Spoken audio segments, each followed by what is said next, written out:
लखनऊ में एक मुस्लिम परिवार रहा करता था और जो कॉलोनी थी वहाँ पे हिंदू भाई बहन भी रहा करते थे। तो उसी तरह से बाबा नीव करोली महाराज जी के सब भक्त थे।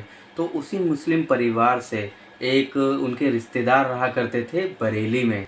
तो आइए दोस्तों स्टार्ट करते हैं आज की कहानी। सबसे पहले आपका स्वागत है मेरे चैनल पे MRP व्लॉग्स में।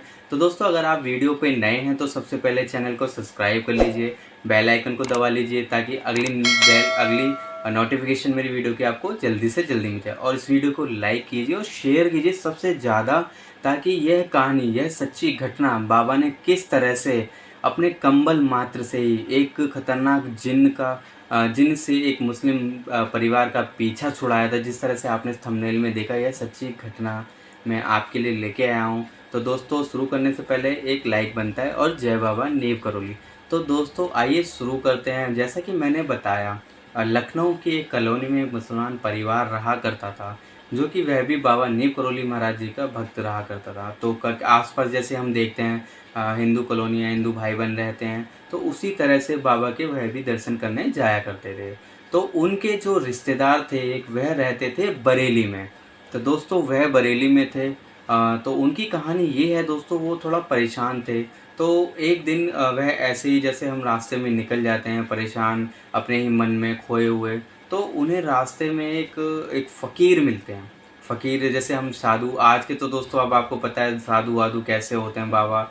पर उस टाइम पे जैसे हम कोई साधु या फ़कीर हुआ करते थे, अगर वह कोई चीज़ बोल देते थे या कोई चीज़ दे देते थे तो वह ज़रूर पूरी होती थी, क्योंकि वह साधना भी किया करते थे और फ़कीर तो फ़कीर ही होते हैं। तो उन्होंने जो इनके रिश्तेदार थे वह जा रहे थे, तो उन्होंने कहा कि बाबा मैं बड़ा परेशान हूँ। फ़कीर से बोला, बाबा मैं बड़ा परेशान हूँ और कुछ आप कृपा कीजिए मेरे पे, कुछ ऐसा मेरे पे कृपा कीजिए कि आने वाले समय पे मैं पैसे आ जाए या मेरी परेशानियाँ दूर हो जाएँ। तो उस फ़कीर ने भी आनन फानन में कहा अच्छा हाँ मैं ज़रूर कर दूँगा। उन्होंने एक अरबी या फ़ारसी में एक मंत्र उसे दे दिया कि ये लो मंत्र, पर इसको आपको क्या करना है, 40 दिन तक इस मंत्र को अब एक दो क्रियाएँ बता दी, मंत्र दे दिया, ये आपको 40 दिन तक करना है। तो और 40 दिन के करने के बाद आपके सामने एक आकृति या कोई चीज़ प्रकट होगी और तुम्हें उससे जो मांगना है तुम मांग सकते हो। अब वह भी चौंक गया कि ऐसा रियल में हो सकता है। तो उन्होंने कहा चलो ट्राई करके देख लेते हैं होता है कि नहीं। और फ़कीर अपने रास्ते, वो अपने रास्ते। अब वो आया, जैसा उस फ़कीर ने बोला था उन्हें, उस मुस्लिम भाई को, उसने सेम वैसा ही किया। पूरे 40 दिन सेम उसी तरह से। और पर जब जैसे 40 दिन होने वाले थे तो उन्हें लगा कि पता नहीं ऐसा होगा कि नहीं होगा। तो जब 40 दिन हो गए, पूरा जैसे उन्होंने बोला था मंत्र वंत्र करके उन्होंने वैसा ही किया। तो उन्होंने सोचा चलो देखता हूँ ऐज होगा भी कि ऐसा नहीं होगा, कोई आकृति प्रकट होगी भी कि नहीं होगी। पर ऐसा हुआ, एक आकृति प्रकट हुई। अब उन्होंने क्या बोला, चलो एक काम करता हूँ, सबसे पहले मैं क्या मांग लेता हूँ, सबसे पहले मैं मांग लेता हूँ कि मुझे मतलब अल्लाह के या ईश्वर के दर्शन करा दो, तो मैं मान जाऊँगा कि हाँ तुम वो चीज़ हो। पर जैसे ही उस मुसलमान भाई ने ऐसा बोला कि मुझे दर्शन करा दो, अल्लाह के या ईश्वर के दर्शन करा दो, तो जो आकृति प्रकट हुई थी उस क्रिया के बाद, उस मंत्र के बाद, जैसा फ़कीर ने बोला था कि तुम ऐसा करना, फिर 40 दिन बाद एक आकृति प्रकट होगी, वह एकदम से उग्र हो गई, गुस्सा हो गई।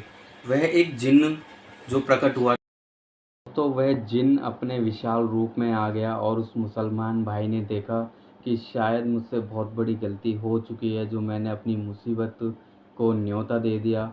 तो वह वहाँ से एकदम से उठ के और भागा। पर वो समझ चुका था कि शायद शायद ये जिन मेरा पीछा अब नहीं छोड़ेगा। और हुआ भी दोस्तों सेम उसी तरह से। रोज़ पर आए गए दिन, रोज़ के रोज़ उसकी जो मुसीबतें थी बढ़ती गई। जैसे वो कभी सो रहा है, खा रहा है, पी रहा है, तो हर तरह से उसके पास मुसीबत आ रही है। उसको बीमारियों ने जकड़ लिया, आर्थिक तंगी से तो वो वैसे ही परेशान था, और ज़्यादा परेशानियाँ आ गई। तो इन सब चीज़ों से परेशान होके उसने कहा कि जब उन्हें सारी चीज़ें अपना ली, आराम नहीं मिला, तो उन्होंने सोचा कि जिस जिस व्यक्ति से ये बला मेरे ऊपर आई है, मतलब कि वो फ़कीर, जिस फ़कीर से उसने कहा था कि मुझे कुछ ऐसी चीज़ दिला दो जो मैं माँगूँ वो पूरा है, तो वो उसी रास्ते पे जाता है। तो फ़कीर उससे मिलता नहीं है, 1-2 दिन 3 दिन नहीं मिलता, हफ़्ते भर बाद उसे फ़कीर वो वहाँ मिल जाता है। तो वो कहता है हे बाबा फ़कीर, मैंने आपसे माँगा कुछ था और आपने दे दिया क्या? वो अपनी आप बीती पूरे फ़कीर को बता देता है मुसलमान भाई। तो बताने के बाद फ़कीर कहता है, चिंता मत कर, मैं उसको काबू कर लूँगा और उस जिन को अपने अंडर कर लूँगा, काबू कर लूँगा, तेरा कुछ नहीं बिगाड़ पाएगा। तो वो खुश हो जाता है कि चलो ठीक है, अब इस बला से मुझे मुक्ति मिलेगी। पर ऐसा दोस्तों होता कुछ भी नहीं है। वो जो जिन होता है वो बहुत ही शक्तिशाली होता है और ज़्यादा उग्र हो जाता है, यानी कि और ज़्यादा गुस्सा हो जाता है कि उसे लगता है कि ये मेरे को कैद करेगा, आई मीन मेरे मेरे से बचाएगा उसको, तो उससे और ज़्यादा गुस्सा आता है। फिर वो क्या करता है दोस्तों, उसको और ज़्यादा परेशान करने लग जाता है। पहले तो करता ही है, उससे और ज़्यादा परेशान, और उसकी हालत बहुत ही ज़्यादा ख़राब कर देता है, जो मुसलमान भाई है उसकी। तो फिर लास्ट में परेशान होके वह जो रुख करते हैं, बरेली से लखनऊ का रुख करते हैं, और वहाँ जाके अपने रिश्तेदार, जिनके रिश्तेदार होते हैं, जिनका मैंने स्टार्टिंग में बताया था, तो उन्हें अपनी आपबीती सुनाते हैं। और वहाँ पे ही कुछ साथ में उनके कुछ हिंदू भाई भी होते हैं हमारे, तो वह राय देते हैं उन्हें कि अगर आपको ये सब परेशानी जब वो बताते हैं कि ऐसे-ऐसे मेरे साथ हो रहा है पिछले डेढ़ 2 महीने से, और मैंने सारे जादू टोने टोटके फ़कीर बाबा सब देख लिए, पर किसी से मुझे आराम नहीं मिल रहा, ऐसे-ऐसे बात है। तब सिर्फ़ एक ही नाम वहाँ पे जो थे भक्तों ने एक ही नाम लिया कि शायद अब आपकी मदद कोई नहीं कर सकता, सिर्फ़ एक ही हमारे परम पूज्य बाबा कर सकते हैं, जिनका नाम था बाबा नीम करोली महाराज जी। तो दोस्तों, हमारे बाबा श्री नीम करोली महाराज जी, तो वो व्यक्ति कहता है कि चलो हमने इतना मैंने देख लिया, हिंदू मुसलमान सारे बाबाओं फ़कीरों को देख लिया, तो एक बार अगर इन लोगों के कहने पे मुझे इनके बाबा नीम करोली महाराज जी के आश्रम में जाना चाहिए, उनसे मदद मांगनी चाहिए। तो दोस्तों, कुछ दिनों बाद सीधे ही वह बाबा नीम करोली जी की शरण में चले जाता है वह मुसलमान भाई, और वहाँ जाके अपना दुखड़ा, अपनी सारी चीज़ बताता है बाबा नीम करोली जी महाराज के चरणों में। तो बाबा का रिएक्शन आप देखिए, बाबा क्या कहते हैं, जाओ जाओ, तुम्हें किसी ने यहाँ गलत बता दिया है, मैं कोई वो नहीं हूँ, मेरे बारे में बहुत बढ़ा चढ़ा के बता दिया है लोगों ने, मैं कुछ नहीं हूँ, जाओ जाओ, ऐसा कुछ भी नहीं है। तो वह मुसलमान व्यक्ति चौंक जाता है, मतलब एकदम आश्चर्यचकित रहता है कि लोगों ने कि बताया था कि बाबा नीम करोली महाराज जी आपकी कृपा कर सकते हैं, वही आपकी मुसीबत हल कर सकते हैं, और यहाँ पे आके तो बाबा ऐसा कह रहे हैं। तो बाबा एक ही नज़र उसे देखते हैं कि ये मन में क्या सोच रहा है। तभी बाबा कहते हैं, मैं तुम्हारी मदद तो कोई नहीं कर सकता, क्योंकि मैं कुछ नहीं हूँ, लोगों ने ज़्यादा आपको बता दिया है। बस ये कंबल, बाबा का जो कंबल था, वैसे ये कंबल मुझे किसी संत ने दिया था। बाबा एकदम उससे ऐसे बोलते हैं। तो वह व्यक्ति एकदम से, जो मतलब मुसलमान भाई होता है, एकदम से बाबा को देखता है कि चलो ये बाबा नहीं है, पर ये किसी संत के बारे में बोल रहे हैं कि ये कंबल उन्हें दिया है। बाबा कहते हैं कि ये कंबल मेरे को किसी संत ने दिया है, ये कंबल तुम ले जाओ, ठीक है, इसे ओढ़ लेना, और तुम्हारी मतलब उन संत ने, भगवान ने चाहा तो सारी परेशानी दूर हो जाएगी। तो वो व्यक्ति वैसा ही करता है, वो कंबल उसी टाइम बाबा बाबा अपना दूसरा कंबल ले लेते हैं, अपने जो तन पे कंबल होता है उस व्यक्ति को उड़ा देते हैं, और कहते हैं जाओ, इसी तरह से कंबल ओढ़ के जाओ, और जब तक तुम घर जाओगे सब ठीक हो जाएगा, बस भगवान, हम मेरा इसमें कोई हाथ नहीं। तो वो व्यक्ति सोचता है चलो ठीक है, बाबा ने कुछ तो मदद की। तो जैसे ही वो अपना घर पे रास्ते पे पहुंचता है, तो दोस्तों, वो जो इतने दिनों से जो परेशान था, जिस जिन ने उसकी ज़िंदगी हराम कर रखी थी और उसे जीना हराम कर रखा था, दोस्तों एक ही दिन के अंदर, सिर्फ बाबा नीम करोली महाराज जी का कंबल ओढ़ते ही दोस्तों, एक ही दिन के अंदर सारी परेशानी दूर हो गई।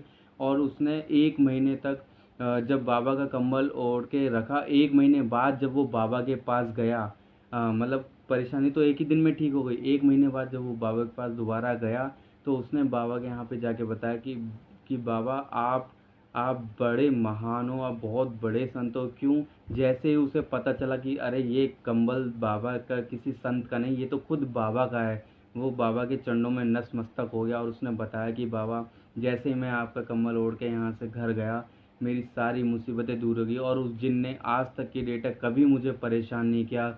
उसी दिन से वो जिन मुझे छोड़ के चला गया, मेरा घर छोड़ के चला गया, और उस दिन से मैं आपका नाम जपता हूँ, और मैं बहुत खुश हूँ, और जितने भी मेरे ऊपर परेशानी थी सब दूर हो चुकी है बाबा।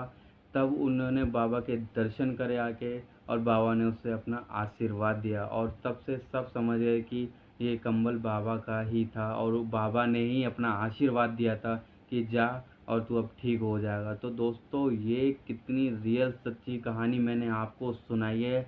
ये सच्ची घटना हमारे बरेली से लेकर लखनऊ तक आई, तो मैंने सोचा पूरे दोस्तों को अपने बताई जाए।